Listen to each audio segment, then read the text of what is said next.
وأحسن منك لم تر قط عيني وأجمل منك لم تلد النساء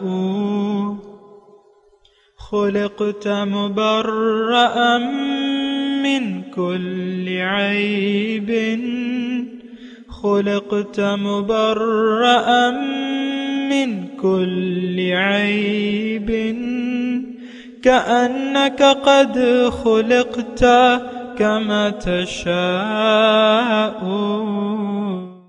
كتاب أنزلناه إليك مبارك ليدبروا آياته وليتذكر أولو الألباب. یہ کتاب برکت والی ہے جسے ہم نے آپ کی طرف نازل فرمایا ہے تاکہ دانش مند لوگ اس کی آیتوں میں غور و فکر کریں اور نصیحت حاصل کریں. اللہم صلی علی سیدنا محمد وعلی آل سیدنا محمد بعدد کل ذرۃ مئۃ الف الف مرۃ. سامعین و ناظرین اکرام، السلام علیکم ورحمۃ اللہ وبرکاتہ.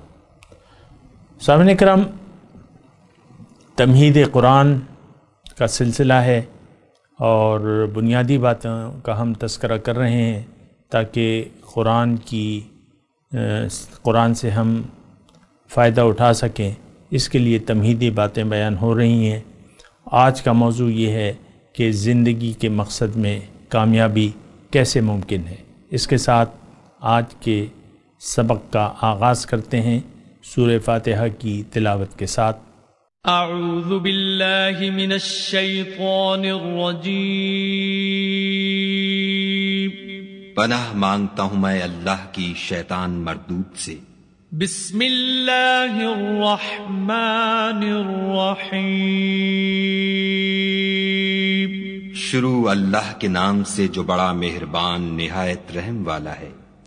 الحمد للہ رب العالمین الرحمن الرحیم مالک یوم الدین. سب طرح کی تعریف خدا ہی کو سزاوار ہے جو تمام مخلوقات کا پروردگار ہے، بڑا مہربان نہایت رحم والا، انصاف کے دن کا حاکم. ایاک نعبد و ایاک نستعین. اے پروردگار، ہم تیری ہی عبادت کرتے ہیں اور تجھی سے مدد مانگتے ہیں. اہدنا الصراط المستقیم صراط الذین انعمت علیہم غیر المغضوب علیہم ولا الضالین.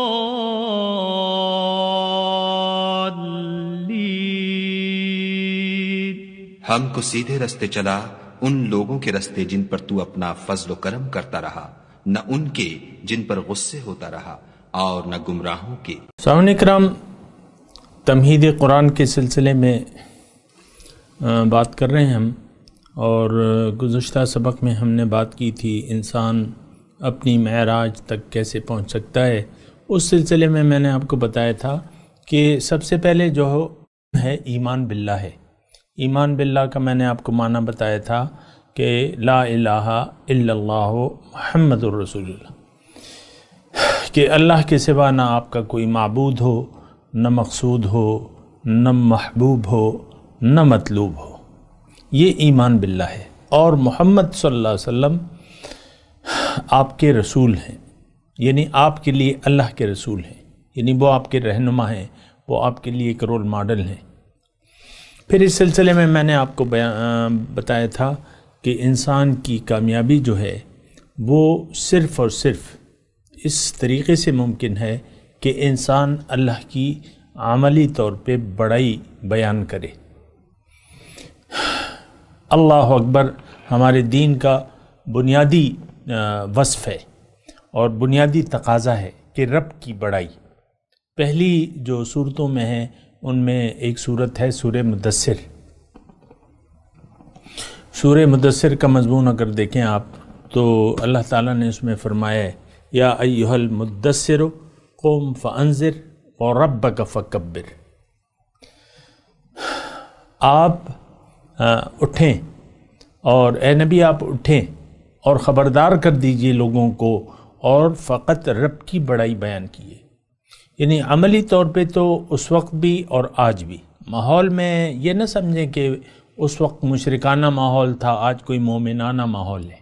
نہیں، آج بھی وہی شرک ہے، وہی اندھیرے ہیں، وہی جہالت ہے، سیم وہی چیز ہے. تو آج بھی ضرورت ہے کہ ہم اللہ اکبر کا عملی طور پہ نعرہ بلند کریں. زبانی طور پہ تو کافی نہیں ہے نا، ہر چیز دیکھیں، ہر چیز زبانی طور پہ کافی نہیں ہوتی. کسی بھی چیز کو اگر آپ کرنا چاہتے ہیں تو زبانی طور پہ اس کا کوئی یعنی فائدہ نہیں ہوتا. مثال کے طور پہ آپ نے ایک دکان پہ گئے، 1000 روپے کا سودا خرید لیا، پسند کر لیا، اور آپ سے اب اس کی قیمت 1000 روپے ہے. تو اب عملی طور پہ تو جب وہ سودا آپ کو حوالے ہوگا جب آپ اس کی قیمت ادا کریں گے. عملی طور پہ ایک گھر آپ نے پسند کر لیا 50 لاکھ کا، تو وہ تو جب تک آپ کے حوالے نہیں ہوگا جب تک آپ اس کے 50 لاکھ روپے ادا نہیں کریں گے. رب جنت کی قیمت کیا ہے کہ آپ اللہ اکبر جو ہے وہ عملی طور پہ کہہ دیں، رب کو بڑا کریں، فقط رب کو. وَرَبَّكَ فَكَبِّرْ. اس کی میں گرامر کی تفصیل میں نہیں جاتا، لیکن اس کا معنی یہ ہے کہ فقط اپنے رب کی بڑائی کرنے سے انسان جو ہے وہ اپنی منزل تک پہنچ جاتا ہے. اور یعنی اصل میں بات یہی ہے سامنے کروں. دیکھیں کلمہ طیبہ جو ہے وہ ہماری کامیابی کی یعنی بنیاد ہے. یہ کلمہ طیبہ جو ہے یہی جنت کی کنجی ہے. یعنی عملی طور پہ اگر یہ کلمہ ہم پڑھ لیں گے تو ہم جنت میں داخلے کے اہل ہو جائیں گے، مستحق ہو جائیں گے. حضور صلی اللہ علیہ وسلم فرماتے ہیں کہ من قال لا الہ الا اللہ فقد دخل الجنہ. جس نے لا الہ الا اللہ کہہ دیا وہ جنت میں داخل ہو گیا. فقد دخل الجنہ. لیکن عملی طور پہ یہ نہیں، زبانی طور پہ تو دیکھیں کچھ بھی ممکن نہیں ہے سامنے، نہ دنیا میں نہ آخرت میں. یہ ایک بات نوٹ کر لیں، زبانی طور پر نہ دنیا میں کوئی کام چلتا ہے نہ آخرت میں کام چلے گا. زبان کا اقرار کچھ معنی نہیں رکھتا یہاں بھی اور روحانی دنیا میں بھی، آخرت میں بھی. تو بہرحال دیکھیں یہ اس کو آپ تعصب کے بغیر اس بات کو ذرا سمجھنے کی کوشش کریں. ٹھیک ہے، میں نے آپ کو گزشتہ سبق میں یہ بتایا تھا کہ زبانی طور پر کلمہ پڑھنے سے آپ مسلمان کہلاتے ہیں اور اس کے مستحق ہیں کہ آپ کو مسلمان سمجھا جائے. کوئی بھی شخص جب تک آپ دین کی کسی ضرورت کا انکار نہ کریں زبان سے تو آپ مسلمان ہیں. یہ گزشتہ سبق میں نے آپ کو بتایا تھا. لیکن بات یہ ہے کہ حقیقت یہ ہے کہ ہم نے تو عملی طور پہ اللہ کو بڑا نہیں سمجھا ہے، رب کی بڑائی نہیں بیان کر رہے. آپ دیکھیں ہم تو دنیا کی بڑائی بیان کر رہے ہیں، مال و دولت کی بڑائی بیان کر رہے ہیں اپنے عمل سے. ہم عہدوں کی بڑائی بیان کر رہے ہیں. ہر آفیسر دیکھیں اگلے گریڈ میں جانے کا متمنی ہے. ہر دکاندار، ہر کارخانے دار ایک اور نیا بزنس شروع کرنے کا متمنی ہے. ہر پیسے والا اپنے پیسے کو مزید بڑھانے کا متمنی ہے. تو یہ تو ہم عملاً دنیا کی بڑائی بیان کر رہے ہیں کہ دنیا یہ بڑی چیز ہے. اور آپ دیکھیں جس طرح ہم نے اپنے آخرت کو یعنی قربان کر دیا ہے یہ ذلیل دنیا کے فائدے کے لیے. ذلیل دنیا کے فائدے کے لیے ہم نے اپنی آخرت برباد کر دی ہے، یعنی اس کو اگنور کر دیا ہے. برباد کا مطلب یہ ہے کہ ہم نے اپنی آخرت کو اگنور کر دیا ہے. اور بہرحال میں آپ کو یعنی زندگی کے مقصد میں کامیابی کیسے ممکن ہے اس کے بارے میں آپ کو بتا رہا ہوں۔ تو دیکھیں، زندگی میں کامیابی پہلی تو بات یہ ہے، یعنی عملی طور پہ آپ رب کی بڑائی بیان کریں، رب کو بڑا سمجھیں اور دنیا کو آخرت پر فوقیت نہ دیں، اور آخرت کو ترجیح دیں دنیا کی زندگی پر۔ اللہ کو محبوب رکھیں، اور اللہ کے سوا کسی کو بھی آپ نے محبوب نہیں سمجھنا اللہ کے مقابلے میں، یعنی صرف اللہ تعالیٰ ہی ہمارا محبوب واحد ہے۔ یہ بات میں آپ کو زور دے کے کہہ رہا ہوں، اور میں کامیابی کے بارے میں بات کر رہا ہوں۔ تھوڑا سا آپ یہ موضوع ذہن میں رکھیں نا، جو ہم نے ابھی قائم کیا ہے کہ زندگی کے مقصد میں کامیابی، سب سے پہلے تو آپ کو ایمان باللہ کی ضرورت ہے، اور عملی طور پہ رب کی بڑائی آپ نے اپنے اعمال سے بیان کرنی ہے۔ اس کے طریقہ کار ہیں پھر، لیکن وہ بھی میں آپ کو بتا دیتا ہوں۔ دیکھیں، رب کی بڑائی کا مطلب یہ ہے کہ آپ اللہ کو حاکم سمجھیں، اللہ کو اپنا مالک اور مولا سمجھیں، اللہ تعالیٰ کو اپنا ہادی سمجھیں، اللہ تعالیٰ کے حکم کے مطابق زندگی گزاریں۔ اگر دیکھیں، رب کی اطاعت، بندگی، یعنی رب کی بڑائی آپ اس وقت یعنی رب کی بڑائی کیسے بیان ہوگی اگر آپ مجھ سے پوچھیں؟ ہم تو سمجھتے ہیں رب کو بڑا سمجھتے ہیں اور احکم الحاکمین سمجھتے ہیں، ایسا نہیں ہے، ہم نہیں سمجھتے۔ اگر ہم رب کو حاکم سمجھتے تو رب کی مانتے، ہم رب کو مانتے ہیں لیکن رب کی نہیں مانتے۔ مسئلہ تو یہی سارا آ جاتا ہے نا۔ آخرت کو مانتے ہیں لیکن آخرت کو ہم دنیاوی مفادات پر ترجیح نہیں دیتے، بلکہ دنیاوی مفادات کو اخروی مفادات پر مقدم سمجھتے ہیں۔ آج دیکھ لیں تو یہ دیکھیں، یہ جو بنیادی باتیں ہیں وہ تو ہم نے فراموش کر دی ہیں کامیابی کی جو ہے۔ اللہ ہمارا معبود واحد ہے، اسی کے سامنے ہم نے سر جھکانا ہے، اور اسی کے حکم کے مطابق ہم نے زندگی گزارنی ہے۔ تو یہ مطلب ایک وہ بات ایمان باللہ، پھر بالفعل آپ نے اللہ کو اپنا معبود حقیقی بنانا ہے، یعنی اس کے حکم کے سامنے سر جھکانا ہے۔ قرآن میں اللہ تعالیٰ نے ارشاد فرمایا ہے کہ بلا من اسلم وجہہ للہ وہو محسن فلہ اجرہ عند ربہ ولا خوف علیہم ولا ہم یحزنون۔ جس نے بھی اپنا سر جھکا دیا اللہ کے سامنے، اس کے لیے اجر ہے، اور اس کے لیے نہ کوئی خوف ہے نہ کوئی غم ہے۔ فلا خوف علیہم ولا ہم یحزنون۔ تو رب کو معبود بنانا یہ ہماری زندگی کی کامیابی کا پہلا گر ہے، پہلا بنیادی عقیدہ ہے، بنیادی عقیدہ۔ اور افسوس سے مجھے یہ کہنا پڑتا ہے اور کہ ہم نے رب کو معبود نہیں بنایا ہے، ہم تو غیر اللہ کی کو معبود بنا لیا ہے۔ ہم میں سے اکثر نفس اور شیطان کے پجاری ہیں۔ ہر ایک جو ہے آج من چاہی زندگی گزار رہا ہے، اپنی مرضی سے زندگی گزار رہا ہے، اور اس کو معلوم ہے، یہ نہیں کہ معلوم نہیں ہے، معلوم ہے کہ اللہ کا حکم اور رسول کا طریقہ کیا ہے، لیکن عام طور پہ آپ دیکھ لیں، مرد ہو یا خواتین، تمام لوگ من چاہی زندگی گزار رہے ہیں۔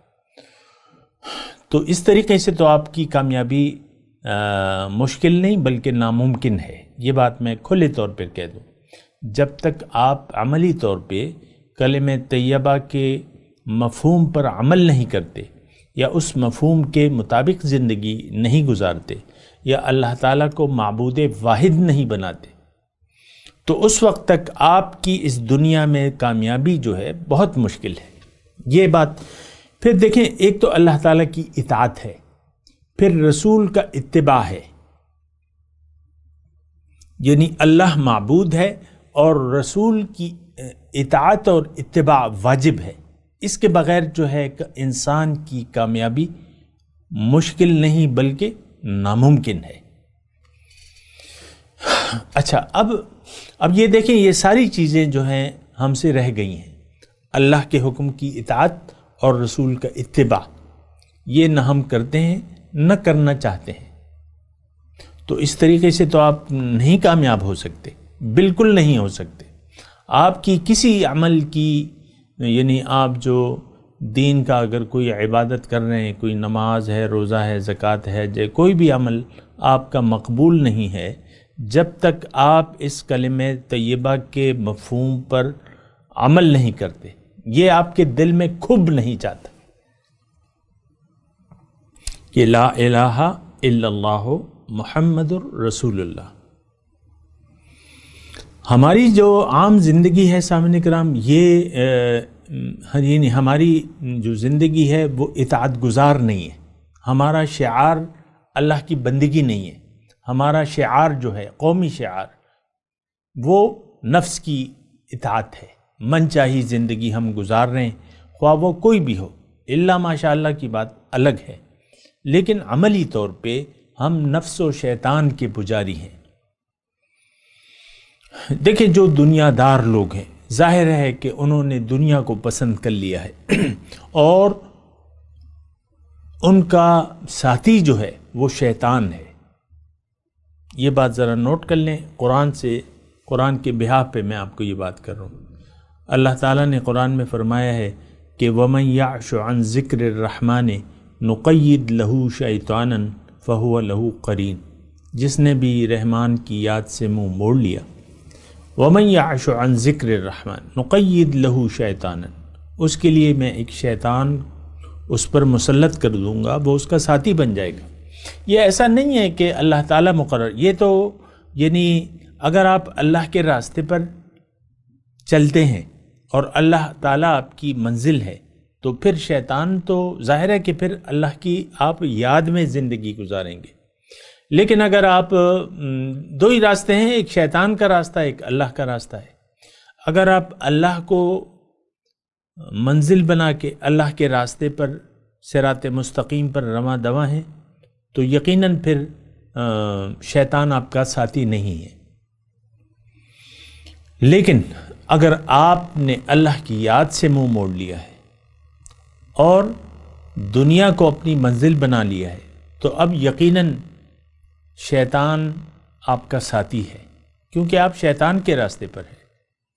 ہم تو شیطانی راستے پر چل رہے ہیں۔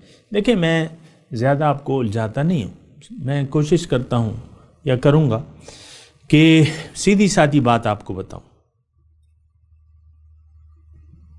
اللہ کا راستہ اطاعت کا راستہ ہے، اللہ کا راستہ بندگی کا راستہ ہے، شیطان کا راستہ نافرمانی کا راستہ ہے،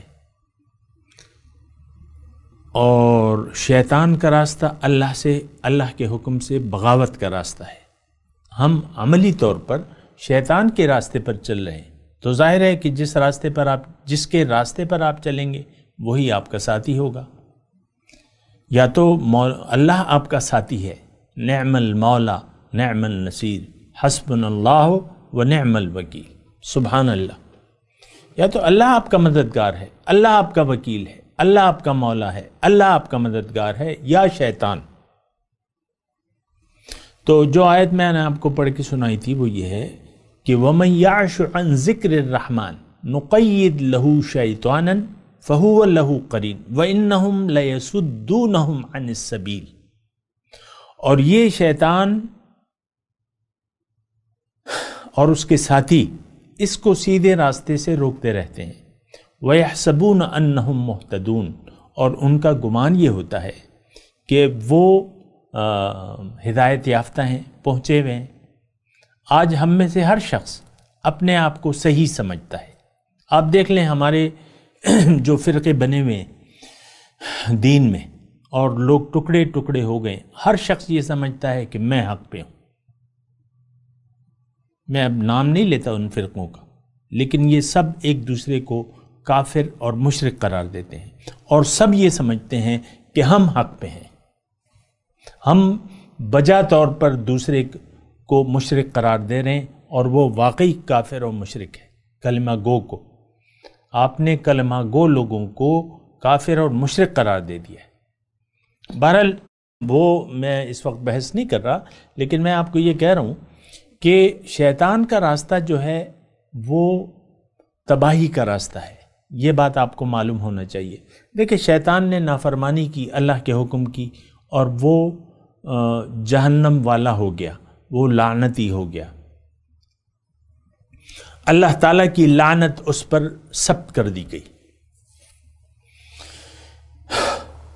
تو کوئی بھی اگر اللہ کی مخلوق میں کوئی بھی اگر شیطانی راستے پر چلتا ہے، نافرمانی کی روش اپنا لیتا ہے، بغاوت اختیار کر لیتا ہے، یہ ہمارا جو آج کل کا جو زندگی گزارنے کا طریقہ ہے، یہ بغاوت سے اس کو تشبیہ دی جا سکتی ہے، کیونکہ ہم جانتے بوجھتے اللہ تعالیٰ کے حکم کے خلاف زندگی گزار رہے ہیں، نبی کے طریقے کے خلاف زندگی گزار رہے ہیں، تو یہ تو بغاوت ہے کھلم کھلا، اور اللہ تعالیٰ کے دین سے بغاوت کرنے والے لوگ جنت میں کبھی نہیں جا سکتے، یہ بات نوٹ کر لیں۔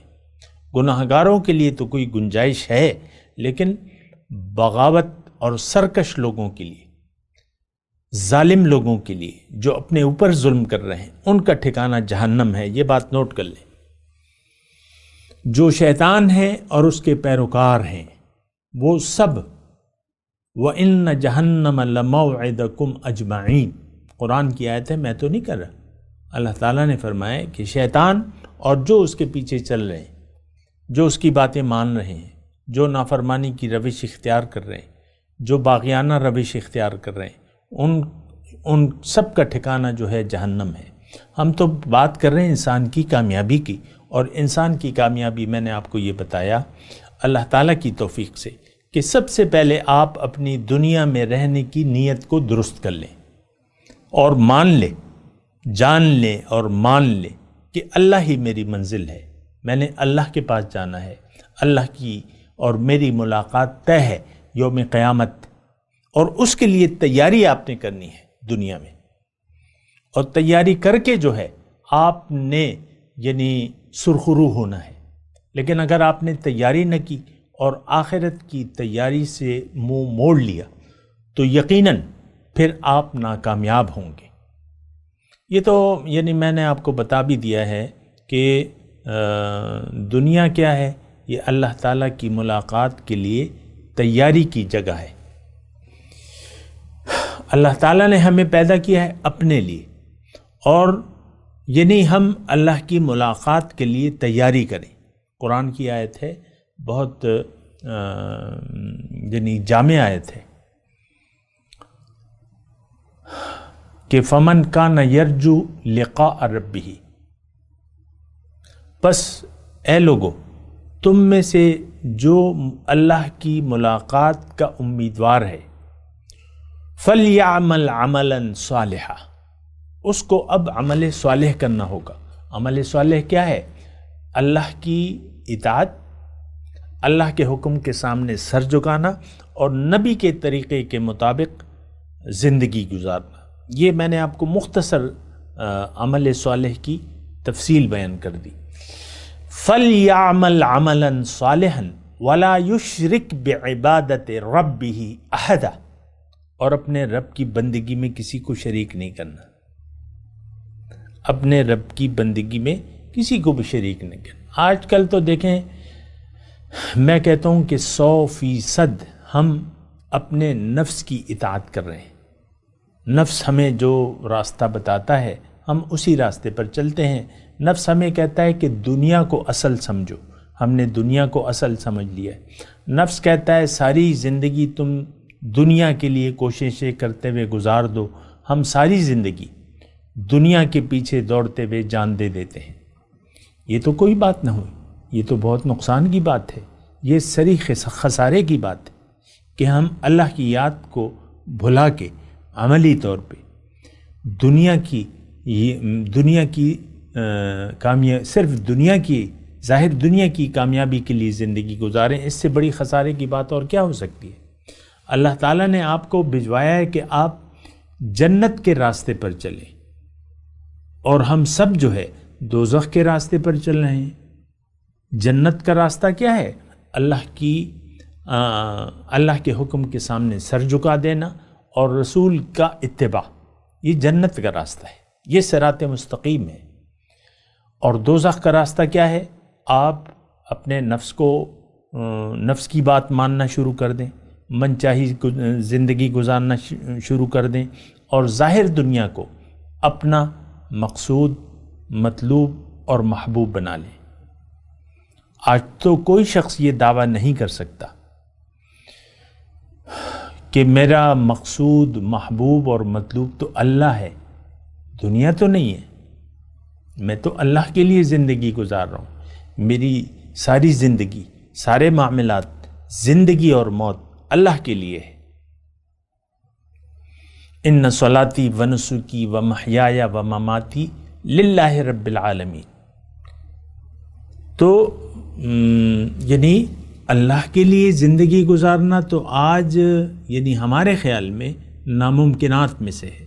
میں جہاں تک لوگوں سے بات چیت کرتا رہتا ہوں یا لوگ مجھ سے بات چیت کرتے ہیں، وہ کہتے ہیں یار اسلام کے طریقے کے مطابق مکمل طور پہ آج ممکن نہیں ہے کہ اسلام کا طریقہ اپنا لیا جائے یا حضور صلی اللہ علیہ وسلم کی اتباع کی جائے۔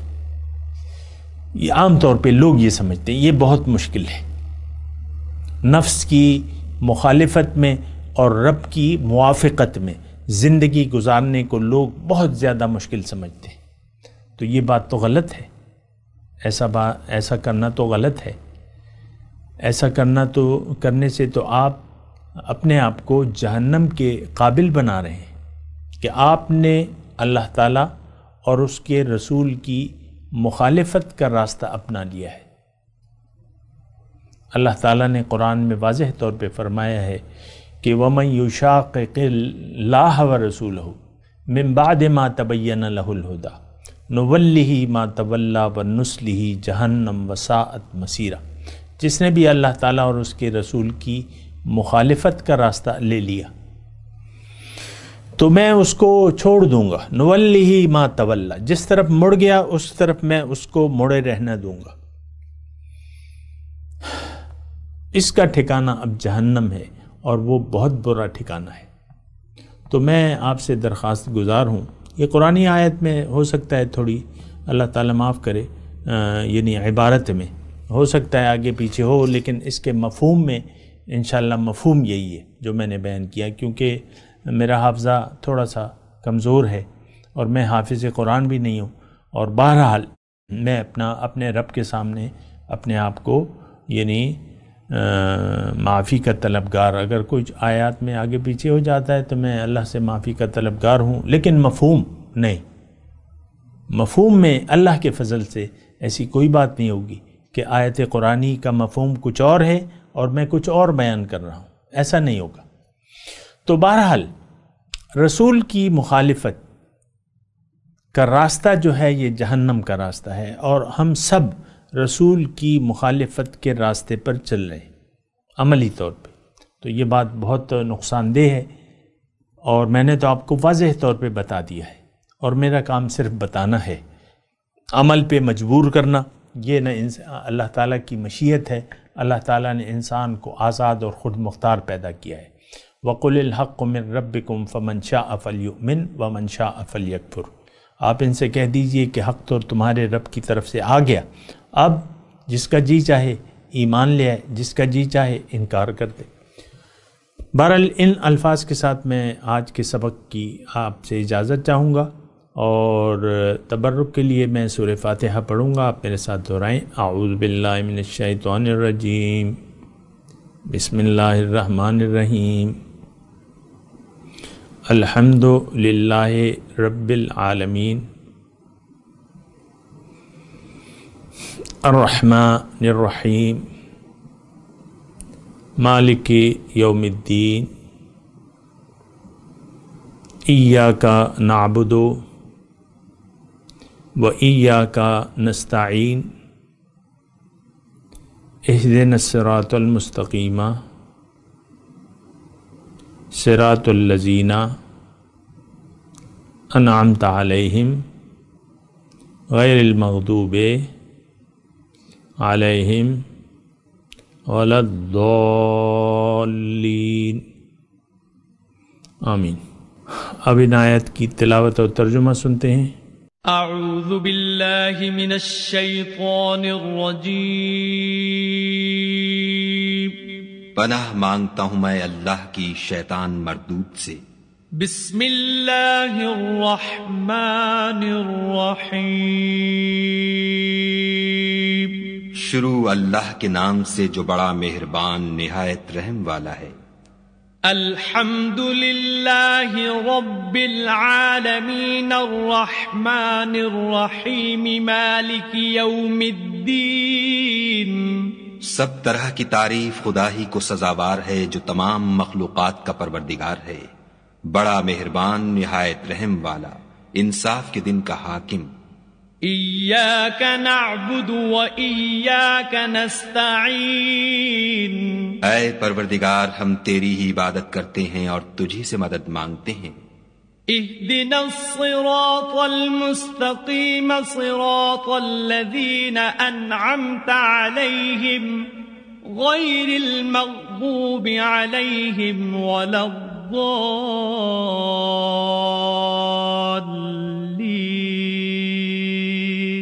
ہم کو سیدھے رستے چلا، ان لوگوں کے رستے جن پر تو اپنا فضل و کرم کرتا رہا، نہ ان کے جن پر غصے ہوتا رہا، اور نہ گمراہوں کے۔ اس کے ساتھ ہی سامعین کرام آج کے درس کا وقت اختتام کو پہنچا۔ انشاءاللہ اگلے درس میں ملاقات ہوگی۔ وآخر دعوانا ان الحمدللہ رب العالمین، والسلام علیکم ورحمۃ اللہ وبرکاتہ۔ مولایا صلی وسلم دائما ابدا على حبيبك خير الخلق كلهم